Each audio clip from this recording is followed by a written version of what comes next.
Oke, kita berjumpa kembali. Kita akan membahas materi geometri. Geometri ya. Jadi kita pahami dulu apa pengertian dari geometri. Nah, coba diperhatikan. Geometri itu adalah ilmu yang mempelajari tentang hubungan, titik, garis, bangun. Nah, bangun di sini nanti ada bangun datar, ada juga bangun ruang, dan yang terakhir kita tahu hubungannya dengan sudut.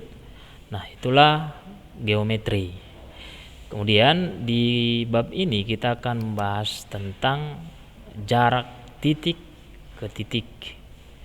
Kemudian jarak titik ke garis, kemudian jarak titik ke bidang, kemudian jarak garis ke bidang, lalu jarak atau sudut antara dua garis, dan yang terakhir sudut antara dua bidang. Nah, itulah yang akan kita bahas di bab ini.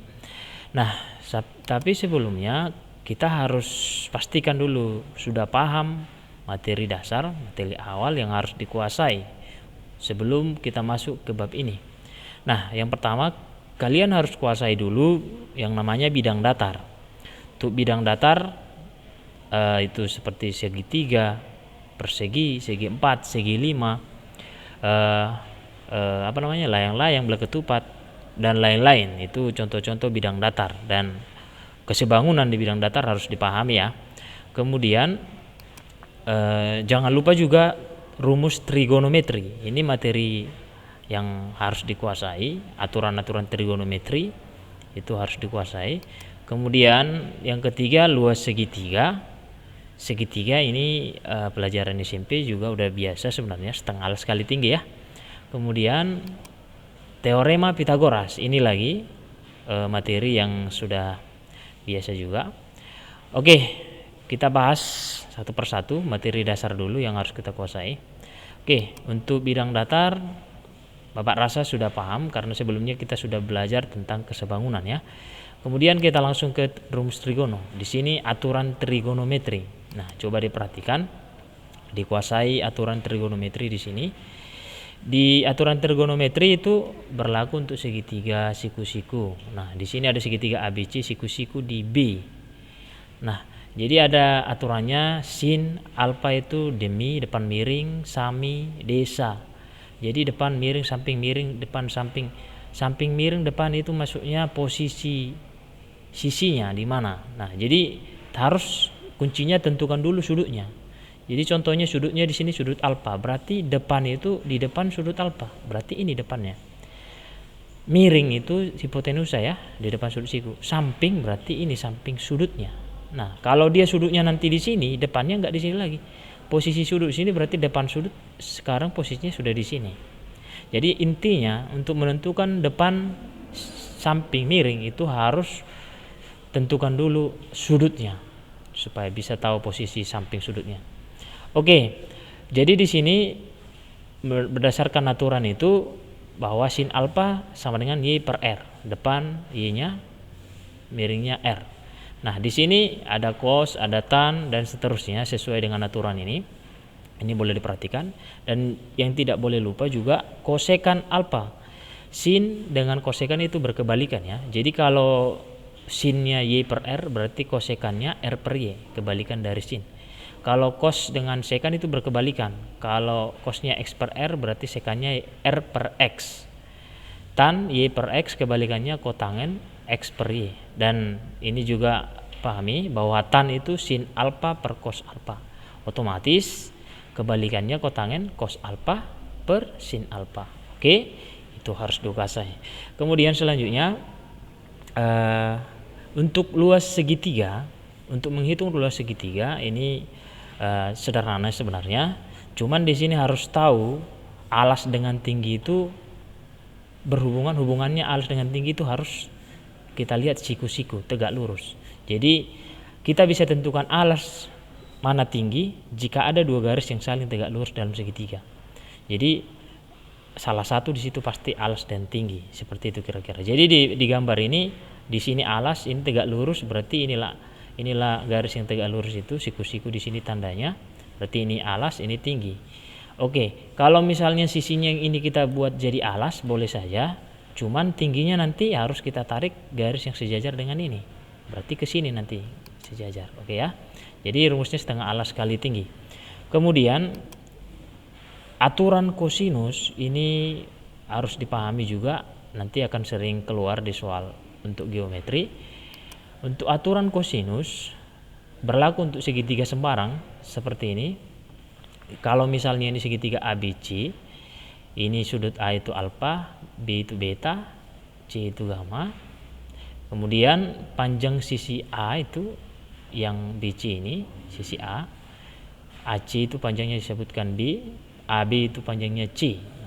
Jadi untuk aturan kosinus sebenarnya gampang saja. Lihat kalau dia sudutnya alfa, lihat di depannya, menentukan panjang sisi di depan sudut ini A kuadrat itu adalah B kuadrat tambah C kuadrat. Itu dari mana? Sisi yang mengapit sudut ini dikurang 2 kali BC cos sudutnya, itu dia. Sebaliknya kalau dia menentukan B, berarti di depan sudut itu ya, di depan sudut beta dia, berarti B kuadrat itu B kuadrat sama dengan sisi yang mengapit A kuadrat tambah C kuadrat, ini yang mengapit sudut yang diapit ini, nanti dikurangi 2AC cos beta. Seperti itu seterusnya. C juga seperti itu. C kuadrat sisi yang mengapit A dengan B, nanti dikuadratkan A kuadrat tambah B kuadrat 2AB cos sudut yang diapit. Jadi gampang saja sebenarnya ya. Ini harus dipahami aturannya. Boleh nanti dicatat. Kemudian selanjutnya untuk rumus Pitagoras, ini sebenarnya pelajaran dasar di SMP ya. Rumus Pitagoras berlaku untuk segitiga siku-siku.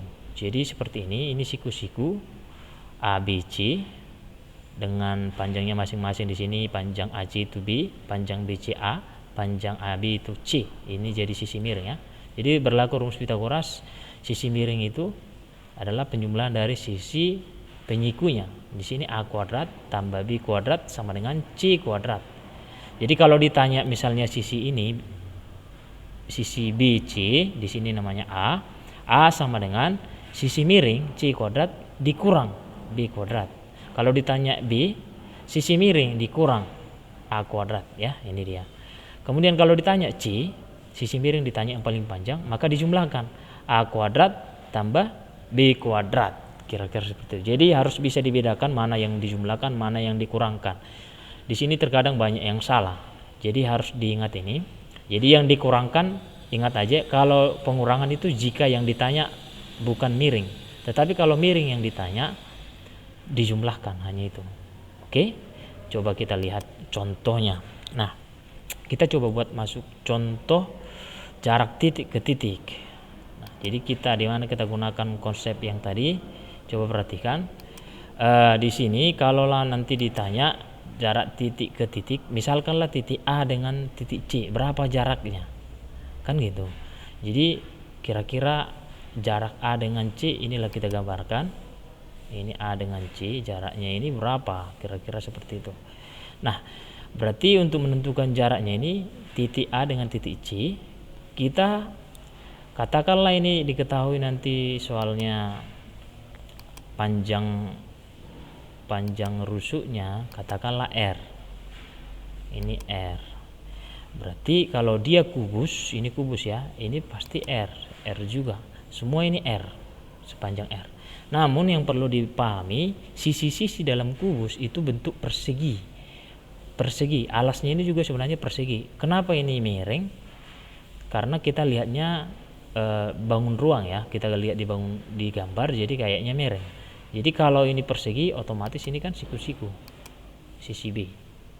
Oke, jadi untuk menentukan panjang AC gunakan konsep Pitagoras di sini.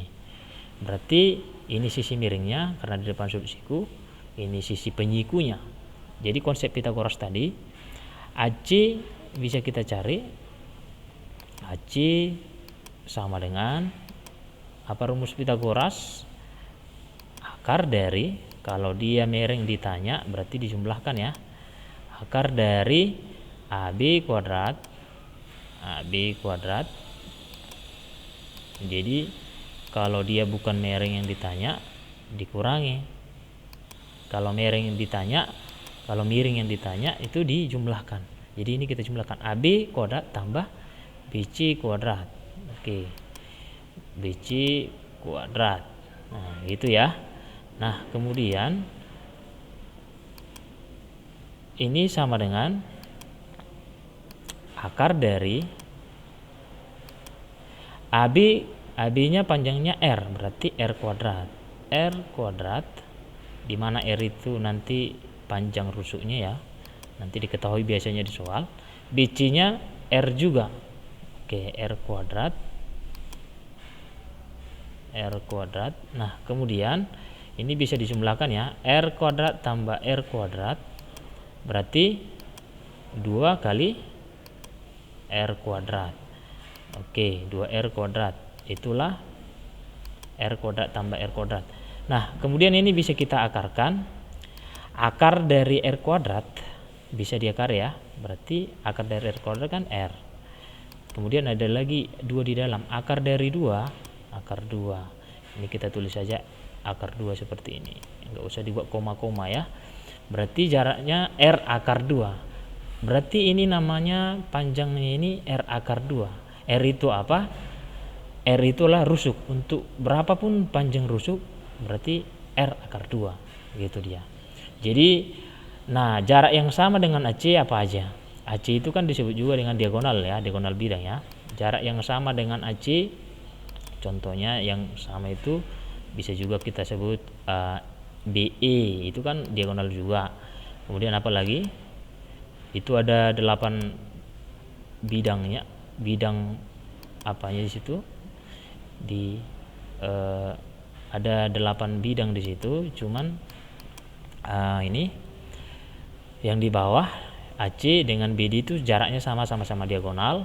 BG dengan EC juga diagonal. Kemudian di sisi atas ada HF, itu juga diagonal bidang namanya ya, diagonal bidang. Kemudian ada juga EG atau GE, itu yang bagian atas. Kemudian bagian samping kiri ada DE. Apalagi samping kiri ada HA atau AH. Itu semua sama-sama diagonal bidang ya. Jadi untuk diagonal bidang sama jaraknya dengan yang kita cari ini AC.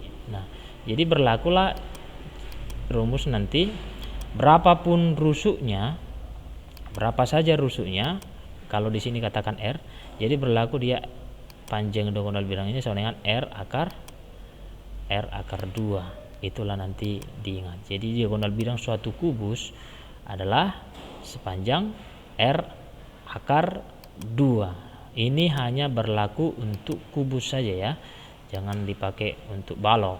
Jadi untuk balok nanti kita pakai ya konsep seperti ini, cuman rumusnya enggak seperti ini lagi.